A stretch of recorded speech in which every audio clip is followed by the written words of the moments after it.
32 रात्र 31वी लाडघरचे तामस तीर्थ. राजाला आज परत जावयाचे होते. त्याला वाईट वाटत होते.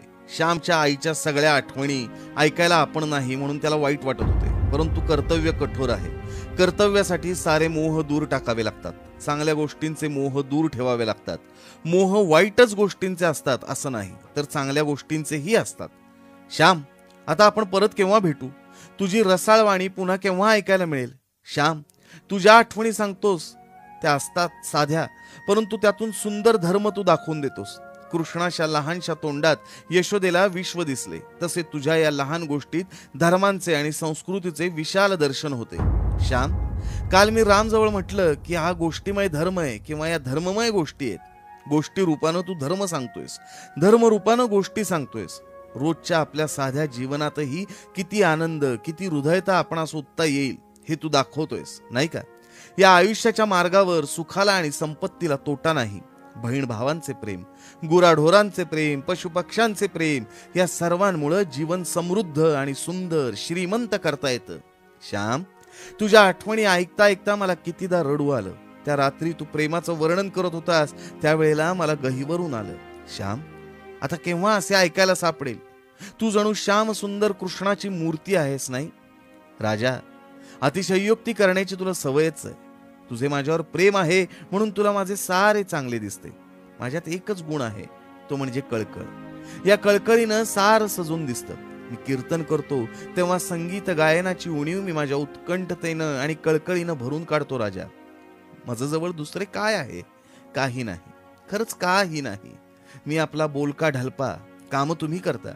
मी गोष्टी सांगाव्यात, कथा सांगाव्यात, शब्द वेल्हाळ मी, परंतु तुम्ही कार्य वेल्हाळ आहात. राजा, मनातून मी माझे डोके कितीदा तरी तुमच्या पायांवर ठेवतो. भीमा, नामदेव, राम हे किती काम करतात. तुम्ही मला मोठेपणा दिलात तरी माझ्याजवळ काही नाही हे मी जाणू नये. तुम्ही दगडाला शेंदूर फासून नमस्कार करता आहात. श्याम बोलत होता. इतक्यात राम आला. काय रे राम, गाडी आली का नाही? श्यामनं विचारले. नाही, बेत बदलला आहे.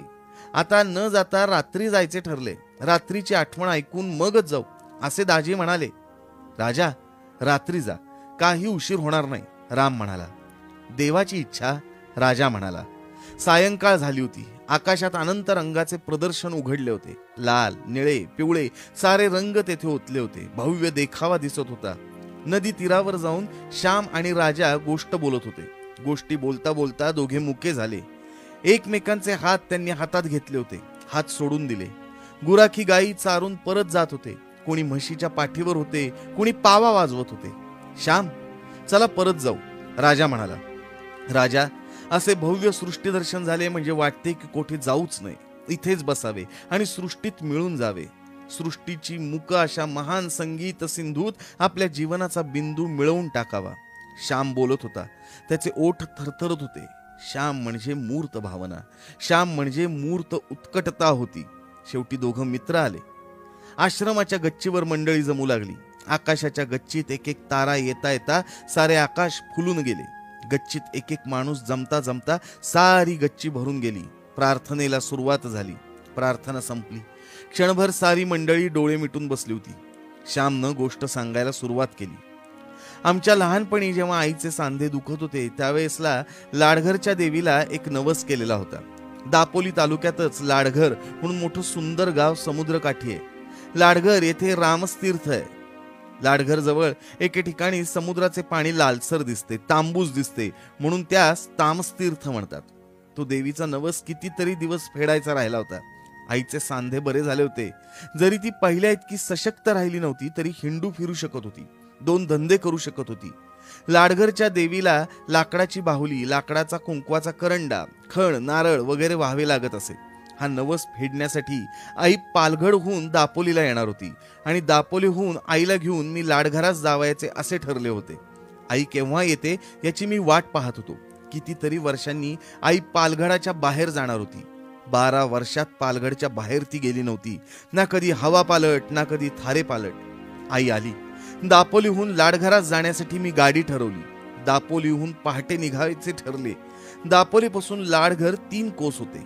3 तासांचा रस्ता होता. पहाटेचा कोंबडा आरवला. आई उठली, मी उठलो. गाडीवान वेळेवर आला आणि हाका मारू लागला. मी सारे सामान घेतले. आई आणि मी गाडीत जाऊन बसलो. लाडघरास आमची एक दूरची आते बहीण होती. तिच्याकडे उतरायचे आम्ही ठरवले होते. सकाळी 7-8 वाजता पोचू असे वाटत होते. गाडीवानानं गाडी हाकली आणि बैल चालू लागले. बैल मोठ्या आनंदाने चालत होते. पहाटेची शांत वेळ होती. कृतिकांचा सुंदर पुंजाकार आकाशात दिसत होता. बैलांच्या गळ्यातील घंटांचा आवाज त्या शांत वेळी आल्हादकारक वाटत होता. जणू सृष्टी मंदिरातील त्या गोड घंटा पहाटे वाजत होत्या. फुले फुलली होती. वारे मंद वाहत होते. पाखरे गात होती. सृष्टी मंदिरात काकड आरती सुरू झाली होती. गाडीमध्ये मी आणि माझी आई दोघेच जण होतो. मी आणि माझी आई आणि मी दोघे, अगदीच दोघे. आमचे एकमेकांवर फार प्रेम होते. माझे वय 14-15 वर्षांचे होते, तरी आईला मी लहानच होतो. आईला मुलं कधी मोठी झाली असं वाटतच नसतं. मी आईच्या मांडीवर डोकं ठेवून पडलो होतो. गाडी मोठी होती, पुष्कळ जागा होती. आईच्या मांडीवर डोकं खुपसून मी निजलो होतो.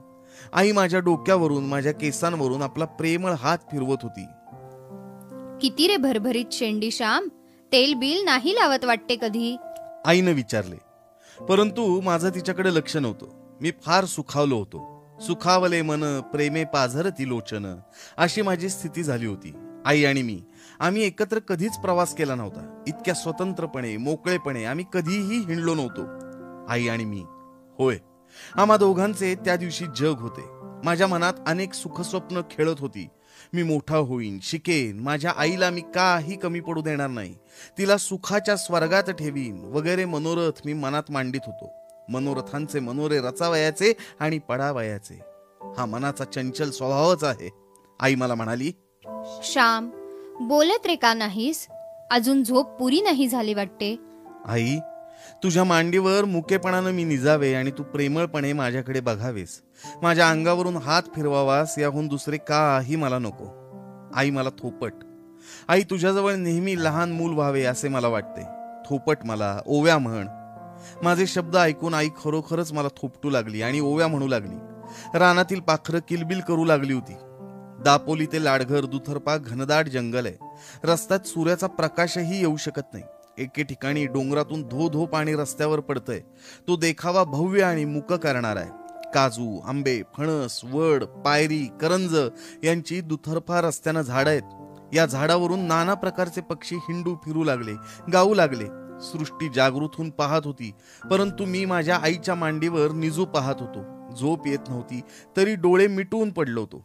जगाची उठायची वेळ, परंतु माझी माता मला निजवत होती. आईनं ओव्या म्हणता म्हणता पुढील ओवी म्हटली. कधी कधी माझी आई स्वतः सुद्धा ओव्या करून म्हणायची. याचा मला त्यापूर्वी अनुभव आला होता. या वेळेसही तोच अनुभव आला. घनदाट या रानात धो धो स्वच्छ वाहे पाणी, माझ्या श्यामची जीवनी देव राहो. आई अशी ओवी म्हणताच मी खाडकन उठून बसलो. धो धो वाहणाऱ्या पाण्याला पाहायला मी उठून बसलो. आईनं विचारलं, काय रे, उठलास असा? कंटाळलास वाटते? नीज हो, माझी मांडी दुखावयाची नाही. मी म्हणालो, आई, श्यामच्या जीवनात तू देवाला बोलवतीयस, मग मी कसा निजू? देव येणं म्हणजे जागृती येणं. देव सर्वांना जागृती देतो. सूर्यनारायण सर्व जगाला चालना देतो, नाही का? दुरून समुद्राची गर्जना ऐकू येत होती. जंगल संपताच दूरचा उचंबळणारा सागर दिसू लागला. संसाराच्या जंगलाजवळ परमेश्वरी आनंदाचा समुद्र अपरंपार उचंबळत असतो. संसाराच्या जरा बाहेर जा की तिथे हा आनंद तुम्हाला भेटेल. दुरून टुमदार आणि सुंदर लाडघर गाव दिसू लागला. आम्ही गावात शिरलो. ज्याच्या त्याच्या बागेत बैल रहाट सुरू होते. बागेचं शिंपण चाललं होतं. रहाटाचा कू कू आवाज ऐकायला येत होता. बैलांच्या पाठीमागून लहानशी शिमटी हातात घेऊन हाकणारे मुलगे, त्यांचा आवाज ऐकू येत होता. पाण्याचे पाट बागेतून वाहत होते. पोफळी, नारळी, केळी, अननस यांना पाणी जात होते. प्रत्येकाचे घर आणि घराशेजारी प्रत्येकाचे केळी, पोफळीचे, नारळींचे आगार. मोठा सुखी आणि सुंदर असा तो गाव होता. स्वच्छ आणि समृद्ध मुबलक पाणी, सुंदर हवा, फळाफुलांची रेलचेल, दाट झाडी. आमची गाडी गावातून चालली. नेमकं घर आम्हाला माहिती नव्हतं. विचारत विचारत चाललो. वाटेत मुलांची शाळा होती. आमच्या गाडीकडे शाळेतली लहान लहान मुलं पाहू लागली. एखादी नवीन गाडी, नवीन पक्षी, नवीन मनुष्य, काहीही अपरिचित दृष्टीस पडताच मुलांची जिज्ञासा जागी होत असते. सुभाताईचे घर सापडले एकदाचे. गाडीवानानं गाडी सोडली. बैलांना बांधून चारा घातला. आम्ही घरात गेलो. सुभाताईला मी कधीही पूर्वी पाहिलं नव्हतं. आईनं सुद्धा कितीतरी दिवसांनी तिला पाहिलं. माझी आई सुभाताईंपेक्षा वयानं वडील होती. आईच्या मोठ्या मुलीसारखी सुभाताई शोभत होती. आईला एकदम पाहता चकित झाली. वहिनी ये, किती वर्षांनी आपण भेटतो आहोत. अशा गोड शब्दांनी सुभाताईनं आईचं स्वागत केलं. आणि हा कोण? तिनं माझ्याकडे पाहून विचारलं. आई म्हणाली, सुभे, हा श्याम हो, लहानपणी हट्ट करणारा, सर्वांशी भांडणारा तो हो. हा तुला नाही का आठवत? बराच की रे मोठा झालास, इंग्रजी शाळेत शिकतोस वाटते. सुभाताईने विचारले. हो हो, मी 4थ्या इयत्तेत आहे, मी उत्तर दिले. त्या प्रेमळ भरल्या घरात आम्ही एकदम घरच्यासारखे होऊन गेलो. सुभाताई म्हणाली, वहिनी, समुद्रावर आत्ताच स्नाने करावयास जा, म्हणजे 10-11 वाजायला परत याल. दुपारी जेवणे खाणे झाल्यावर देवीला जाऊ हो, म्हणजे सायंकाळी तुम्हाला परत जायला गाडी जोडता येईल. राहता तर नाहीसच म्हणतेस, एवढी आल्यासारखी 8 दिवस राहतीस तर किती चांगले झाले असते. मलाही बरे वाटले असते. सासरी राहून माहेरचा अनुभव घेतला असता. राहशील का गो? सुभे, ही गाडी परत भाड्याची ठरवलीये. शिवाय तिकडे घरी तरी कोण आहे? लहान मुलांना ठेवून आले आहे. श्यामचीही शाळा बुडेल. पुष्कळ वर्षांनी भेटलो हेच पुष्कळ झाले. मग आत्ताच आम्ही समुद्रावर जाऊन येतो. हा, आई म्हणाली. आम्ही कपडे घेतले. सुभाताईचे यजमान आमच्या सोबत निघाले. गाडी जुंपली. गाडी जोरानं निघाली. समुद्र जवळ येत होता. समुद्राच्या बाजूबाजूनच रस्ता होता. आम्हाला तामस तीर्थावर जायचे होते. मी समुद्राकडे सारखा पाहत होतो. माझ्या चिमुकल्या डोळ्यांनी त्याला जणू पिऊन टाकत होतो. अफाट सागर, अनंत सिंधू, ना अंत ना पार. खाली निळा पाण्याचा समुद्र, वर निळा आकाशाचा समुद्र. आमची गाडी योग्य ठिकाणी आली. सुभाताईंचे यजमान आणि आम्ही तिघेही खाली उतरलो. कुठे स्नान करायचे ते त्यांनी आम्हाला दाखवले. समुद्राच्या लाटा तिथं उसळत होत्या. तेथील वाळूही जरा लालसर आहे असं वाटत होतं. येथेच लाल पाणी का बरे, असं सुभाताईंच्या यजमानास मी प्रश्न विचारला. ते म्हणाले, देवाचा चमत्कार, दुसरे काय. आई म्हणाली, येथे देवाने राक्षसांना मारले असेल म्हणून हे पाणी लाल झाले. सुभाताईंचे यजमान म्हणाले, हो, तसा तर्क करावयास हरकत नाही. लंगोटी लावून मी समुद्रात शिरलो. लहान लहान लाटांबरोबर मी खेळू लागलो. फार पुढे मी गेलो नाही. समुद्राचा आणि माझा फारसा परिचय नव्हता. आई गुडघ्याहून थोडे जास्त पाण्यात जाऊन बसली आणि अंग धुऊ लागली. समुद्र शेकडो हातांनी हळूच गुदगुल्या करायला हसत हसत, खेळत खिदळत येत होता. पायाखालची वाळू लाट माघारी जातानाच निरसत होती. आम्ही मायलेकरं ईश्वराच्या कृपा समुद्रात डुंबत होतो. पाणी खारट होते तरी तीर्थ म्हणून आई थोडे प्यायली आणि तिनं मलाही प्यायला लावले. आईनं समुद्रास फुलं वाहिली, हळद कुंकू वाहिलं. समुद्राची तिनं पूजा केली. 4 आणे समुद्रात फेकून दिले. मोत्यांच्या राशी ज्याच्या पोटात आहेत त्या रत्नाकराला आईने 4 आणे दिले. ती कृतज्ञता होती. चंद्र सूर्य निर्माण करणाऱ्या देवाला भक्त काडवातीने निरंजनाने ओवाळतो. स्वतःच्या अंतःकरणातील कृतज्ञता आणि भक्ती काहीतरी बाह्य चिन्हात प्रकट करायला मनुष्य पाहत असतो. त्या अनंत सागराला पाहून थोडी त्यागबुद्धी नको का शिकायला? कोरडे नेसून आम्ही पुन्हा गाडीत बसलो. गाडी घरी आली तो 12 वाजावयास आले होते. भूक भरपूर लागली होती. सुभाताईने पाने वगैरे घेऊन तयारी केलीच होती. तिच्या यजमानांचे संध्यास्नान, देवतार्चन पहाटेच होत असे. पहाटे सारे करून मग ते बागेच्या आगाराच्या कामाला लागत असत. आम्ही जेवायला बसलो. जेवण अत्यंत साधे परंतु रुचकर होते. सुभाताईने तेवढ्यातल्या तेवढ्यात आमच्यासाठी खांडवी हे साधे पक्वान्न केले होते. नारळाचा अंगरस काढला होता. नारळाची चटणी होती. प्रत्येक पदार्थाला नारळानं रुची आली होती. वांगी आणि त्यात मुळ्याच्या शेंगा अशी भाजी होती. ती मोठी झकास झाली होती. घरचे लोणकडे तूप होते. श्याम, श्लोक म्हण चांगलासा. आई म्हणाली. मी केयुरान विभूषयंती पुरुष हा संस्कृत श्लोक म्हटला. सुभाताईच्या यजमानांना माझा श्लोक फार आवडला. इंग्रजी शाळेत जातोस तरी श्लोक म्हणायला लाजत नाहीस वाटतं. अलीकडच्या मुलांना 4 श्लोकही चांगले पाठ येत नाही. तुझा नंबर कितवा आहे श्याम? त्यांनी मला विचारले. 2रा, मी सांगितले. वा, चांगला हुशार दिसतोस, ते म्हणाले. सुभाताईचा मुलगा 5 वर्षांचा होता आणि मुलगी 2-2.5 वर्षांची होती. मुलगा मधू वडिलांजवळ बसला होता. त्यानंही एक चांगला श्लोक म्हणून दाखवला. श्याम, खांडवी घे हो आणखी, लाजू बिजू नकोस. सुभाताई म्हणाली. श्याम मुळी साऱ्या जगाचा भिडस्त, येथे नको हो लाजावयास श्याम. आई हसत म्हणाली. माझी आई सुद्धा जेवायला बसली होती. सुभाताई तिला प्रेमानं म्हणाली, वहिनी, तू आपली सावकाश जेव हो, त्यांना जाऊ दे उठून. साऱ्यांची जेवणं झाली. ओल्या पोफळीतील सुपारी सुभाताईनं आईला दिली. मी सुपारी खात नसे परंतु ओल्या सुपारीतील खोबरे कुरतडून खाल्ले. सुभाताई आणि आई या दोघींनी आवराआवर केली. दोघी जणींनी जरा अंग टाकले. दोघी जणी बोलत होत्या. सुभाताईंच्या मुलग्याबरोबर मी आगारात गेलो. आगारातील मजा पाहत होतो. कितीतरी केळी प्रसवल्या होत्या. केळीच्या दात्यांची पखरण पडली होती. केळीच्या दात्यांची चटणी करतात, परंतु फार असले म्हणजे त्यांना कोण विचारतो. केळ फुलाची एक एक पारी उघडत होती आणि केळ्याची फणी बाहेर पडत होती. पेरूचे झाड होते, त्यावर मी चढलो. पोपट बसले होते त्यावर. एक सुंदर पेरू पोपटानं टोचला होता. आम्ही तो पाडला आणि खाल्ला. इतक्यात सुभाताईनं हाक मारली म्हणून मी घरात गेलो आणि मधूही पाठोपाठ धावत आला. श्याम, या पपनशीवरची 2-3 पपनसे तोडून आण. 2 येथे फोडू व 1 बरोबर घेऊन जा. गाडीत खायला होईल हो. सुभाताईने सांगितले. कोठे आहे झाड असे मी विचारताच, चल मी दाखवतो मामा असे मधू म्हणाला.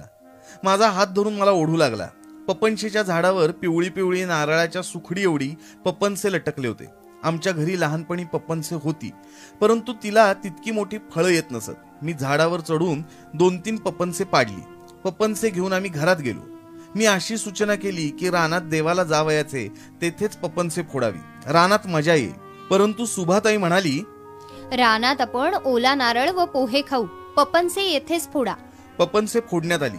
गाडीवानालाही नेहून दिल्या. फोडी फारच गोड होती पपनसे. देवीला जायची वेळ झाली. मी गाडीवानाला उठवले. सुभाताई, तिची मुलं, मी आणि माझी आई सारे गाडीत मावलो. गाडी मोठीच होती. गावाबाहेर टेकडीच्या पायथ्याशी ती देवी होती. आईनं देवीची पूजा केली. लाकडी बाहुली, करंडा, बांगड्या तिच्या पायांवर वाहिल्या. खणा नारळानं देवीची ओटी भरण्यात आली. साऱ्यांनी कपाळाला अंगारा लावला आणि घरच्या माणसांसाठी कागदाच्या चिटोऱ्यात आईनं पुडी करून घेतली. मग आम्ही वनभोजन केले. नारळ, पोहे, गूळ. रानात गंमत वाटली. रानात नेहमी मजा वाटते. मनाला प्रसन्न वाटते, मोकळे वाटते. वनभोजने, तेथे घराच्या भिंती नसतात. विशाल सृष्टीच्या विशाल घरात आपण असतो. तिथे संकुचितपणा नाहीसा झालेला असतो. देवीच्या पाया पडून आम्ही घरी गेलो. आम्हाला आता परत दापोलीला जावयाचे होते. दापोलीहून रात्री बैलगाडीने आई परत पालघडला जाणार होती. आम्ही तयारी केली. मी सुभाताईला आणि तिच्या यजमानांना नमस्कार केला. तू दापोलीस जवळच आहेस. एखाद्या रविवारी यावे. घरी पालगडास इतके लांब जावयाचे तर येथे येत जा. ऐकलेस ना श्याम? सुभाताई म्हणाली. तिचे यजमान म्हणाले, श्याम येत जा रे, आम्ही काही परके नाही. अरे आल्या गेल्याशिवाय ओळख तरी कशी होणार. ये हो. मी हो म्हणालो. आम्ही देवाच्या पाया पडलो. देवांना सुपारी ठेवली. सुभाताईने पोफळे, 2 शहाळी, 1 मोहाचा नारळ घरी नेण्यासाठी बरोबर बांधून दिली. पपनसे सुद्धा 2 घेतली. सुभे, येते हो असं आई म्हणाली आणि निरोप मागू लागली. वहिनी, आता पुन्हा ग केव्हा भेटशील? सुभाताई भरल्या मनानं म्हणाली. सुभे, देवालाच माहिती हो केव्हा भेटू ते. 12 वर्षांनी मी आज पालगड सोडून क्षणभर बाहेर पडले. जायचे तरी कोठे? येऊन जाऊन माझे 2 भाऊ पुण्या मुंबईकडे आहेत. त्यांच्याकडे गेले, परंतु त्यांचे संसार आहेत. त्यांना बहिणीची आठवण कोठे येत असेल एवढी? सुभे, गेली 5 वर्षे सारखा हिवताप लागलाय हो पाठीस. ताप आला की पडावे हंतरुणावर. घाम येऊन ताप निघाला की उठावे कामाला. घरात तरी दुसरे कोण आहे? गरीबाला दुखणी येऊ नयेत हो. पापच ते. जिभेला चव मुळी कशी ती नसते. आल्याचा तुकडा आणि लिंबाची फोड घेऊन कसे तरी 2 घास घशाखाली ढकलायचे. असो, देवाची इच्छा. आपण माणसे तरी काय करणार दुसरे? आला भोग भोगावा, आलेला दिवस दौडावा. हे सांगायचे तरी कोणाला ग? कोणाजवळ दुःख उगाळायचे? इतक्या वर्षांनी तू भेटलीस. तुझा प्रेमळ स्वभाव म्हणून बोलावेसे वाटले हो. माझ्या मुलीसारखीच आहेस तू. चंद्रीनी तू खेळत असायचा. तुला नहायला घातले आहे हो मी.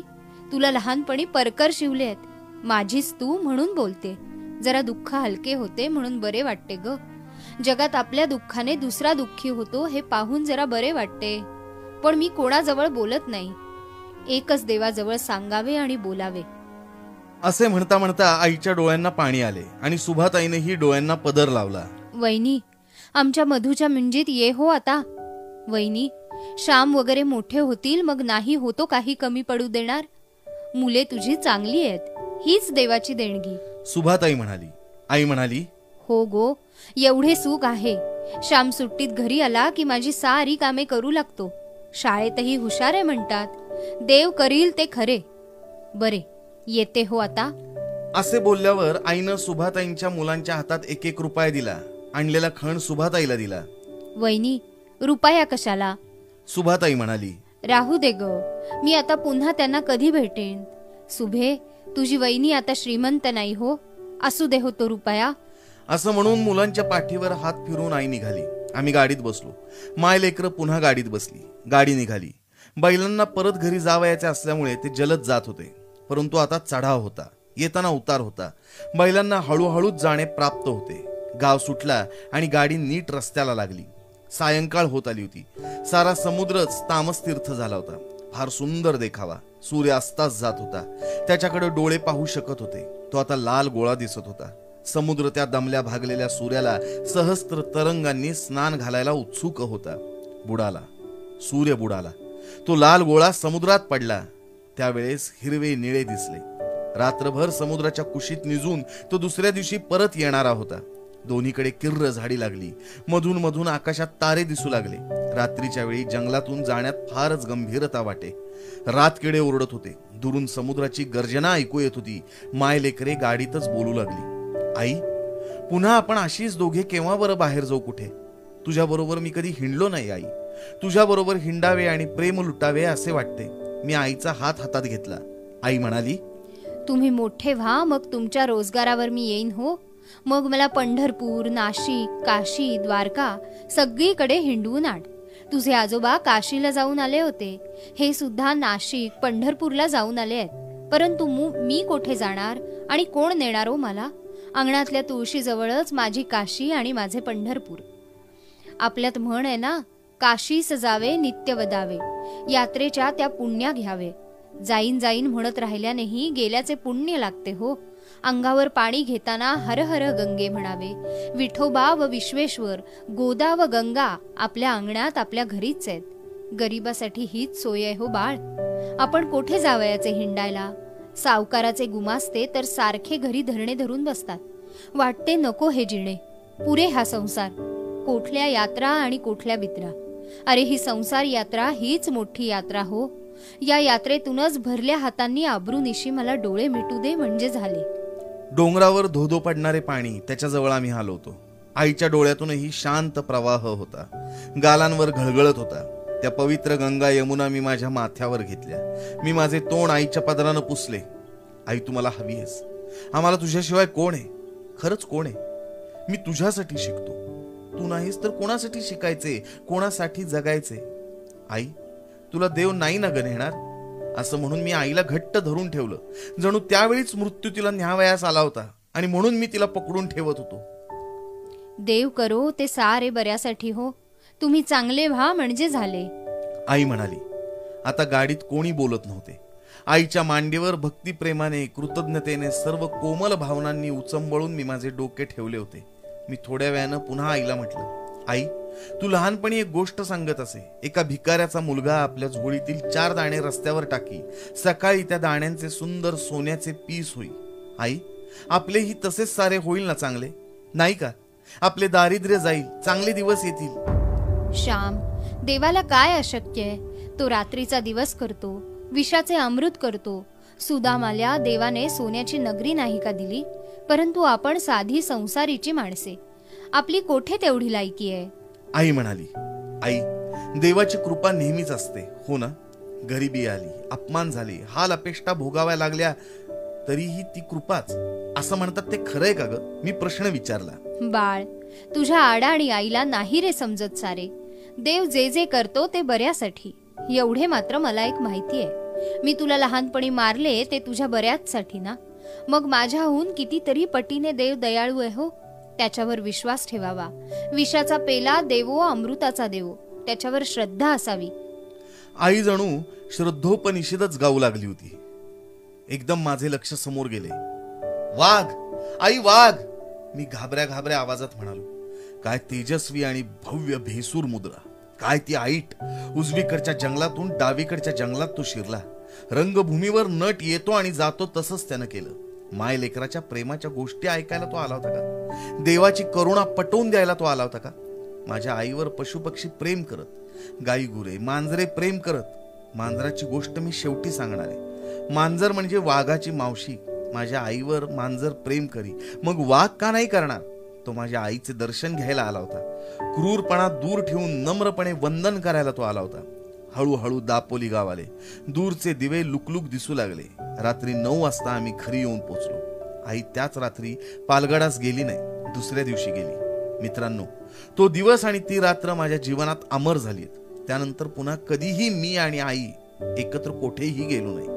तो एकच दिवस, त्या एकाच दिवशी मी आणि माझी आई सृष्टी माऊलीच्या, समुद्र आणि वनराजी यांच्या सहवासात होतो. दोघे रंगलो, प्रेमात डुंबलो, हृदये हृदयात ओतली. त्या दिवसानंतर माझ्या आईच्या जीवनात अधिकाधिक कष्ट आणि संकट येऊ लागली. देव माझ्या आईच्या जीविताचं सोनं अस्सल 100 नंबरी सोनं करू पाहत होता. आणि की प्रखर भट्टीत तो तिला घालू लागला. गड्यांनो, माझी आई म्हणजे शापभ्रष्ट देवताच होती असं सांगून श्याम एकदम उठून गेला. सारे स्तब्ध बसले होते. थोड्या वेळानं मंडळी भानावर आली आणि आपापल्या घरी भरल्या अंतःकरणानं गेली.